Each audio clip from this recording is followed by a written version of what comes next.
तो आज हम बात कर रहे हैं एक रियलिटी शो के बारे में। फिनाले वीक से ठीक पहले एक ऐसा निष्कासन हुआ है जिसने सोशल मीडिया पर मतलब आग लगा दी है। मालती बाहर हो गई हैं और शो को अपने 5 फाइनलिस्ट मिल गए हैं। गौरव खन्ना, फरहाना भट्ट, प्रणीत मोरे, तानिया मित्तल और अमाल मलिक। लेकिन जो बात मुझे मतलब सबसे ज्यादा चौंका रही है वो है इस एलिमिनेशन का तरीका। सुनने में आ रहा है कि इसे शॉक एलिमिनेशन कहा जा रहा है और सवाल ये उठ रहा है कि क्या ये सब पहले से तय था। चलिए इसी पर थोड़ी बात करते हैं। बिल्कुल। और इस पूरे विवाद के केंद्र में है फिनाले का वो प्रोमो जो एलिमिनेशन से मतलब पहले ही लीक हो गया था।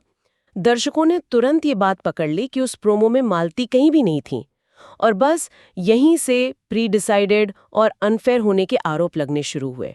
और फिर जो रातों रात निष्कासन हुआ उसने उन आरोपों को और हवा दे दी। लेकिन एक बात बताइए, रियलिटी शोज पर प्री डिसाइडेड होने के आरोप लगना क्या कोई नई बात है? ये तो मतलब हर सीजन में होता है। इस बार ऐसा क्या लगा था कि ये इतनी बड़ी बहस बन गई? देखिए, इस बार 2 बातें बहुत अलग हैं। पहली तो है इसकी टाइमिंग। हाँ, फिनाले से ठीक पहले, बिल्कुल। जब मुकाबला सबसे कड़ा था, सबसे जरूरी था। और दूसरी बात, मालती एक वाइल्ड कार्ड प्रतियोगी थी। उन्होंने घर के जो पुराने और मजबूत गठजोड़ थे ना, उनको सीधी चुनौती दी थी। तो जब ऐसा कोई खिलाड़ी अचानक से बाहर हो जाता है तो दर्शकों को ये सिर्फ एक संयोग नहीं लगता है, उन्हें एक सोचा समझा पैटर्न नजर आता है। मैं समझ रहा हूँ, लेकिन एक दूसरा नजरिया भी तो है। सोशल मीडिया पर एक वर्ग ऐसा भी है जो मालती के जाने से खुश है। उनका कहना है कि मालती का जो नेगेटिविटी वाला गेम था वो लोगों को पसंद नहीं आ रहा था, तो कम वोट मिलना तो स्वाभाविक था। क्या इस तर्क में कोई दम नहीं है? नहीं, उस तर्क में दम हो सकता है, लेकिन अगर हम इसे एक बड़े परिप्रेक्ष्य में देखें तो एक दिलचस्प पैटर्न सामने आता है। पिछले 5 सालों में जिन भी वाइल्ड कार्ड प्रतियोगियों ने घर के स्थापित गुटों को चुनौती दी है, उनमें से आप मानिए 70% फिनाले से ठीक पहले ऐसे ही शॉक एलिमिनेशन का शिकार हुए हैं। 70%? जी। तो सवाल ये उठता है कि क्या ये सिर्फ कम वोट की बात है या फिर शो का फॉर्मेट ही नए चैलेंजर्स को एक सीमा से आगे नहीं बढ़ने देता। ये बात दर्शकों के भरोसे पर एक सवाल खड़ा करती है। और इसी भरोसे की कमी का असर अब घर के अंदर के खेल पर भी दिखेगा, है ना?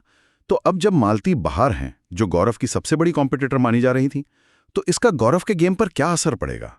क्या अब वो खुलकर खेलेंगे या फिर वो फरहाना और प्रणीत का जो गठजोड़ है वो उन पर हावी हो जाएगा? ये बहुत ही दिलचस्प मोड़ है। मालती के जाने से गौरव अब एकदम अकेले पड़ गए हैं और उधर फरहाना और प्रणीत का जोड़ा और भी मजबूत हो गया है। ऐसे में तान्या और अमाल वो अचानक से किंग मेकर की भूमिका में आ गए हैं। अच्छा। हाँ, अब फिनाले की दौड़ सिर्फ टास्क जीतने की नहीं रही, अब ये इन बदलते समीकरणों को समझने की भी है।